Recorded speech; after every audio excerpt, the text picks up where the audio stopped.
ভেবেছিলাম এখানকার মতো কখনোই নয়, মানে কোনো খুব ইজিলি ভাবে এত গাইড করে এত কিছু, মানে আমি সত্যি খুব স্যাটিসফাইড। আমি আজকে মোটামুটি মনে হয় 7 দিন হলো এখানে আমি এসেছি।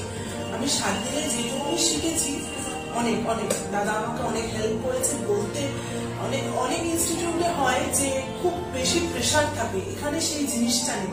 এখানে খুব ফ্রেন্ডলি ভাবে দাদা আমাদের পড়ায়। আর তারপর দাদার যে জিনিসটা, দাদা হচ্ছে মানে কোনোদিনও যদি আমরা ক্লাস কামাই করি ফোন করে জিজ্ঞেস করে কি এখনো কি আসছো না কেন বা কিছু যাই হোক না কেন, আমি একটা কথাই বলবো, এই ইনস্টিটিউটটা সত্যি আমি এসে ভীষণ মানে নিজে খুব গর্বিত মনে করি যে এরকম একটা লোকের সাথে আমার পরিচয় হয়েছে। আর আমি সবাইকে বলবো যদি কারোর শেখার ইচ্ছা থাকে ইংরেজি, কারণ আমার দৈনন্দিন জীবনে আমাদের ইংরেজিটা খুব দরকার, যদি কারোর শেখার সত্যি ইচ্ছা থাকে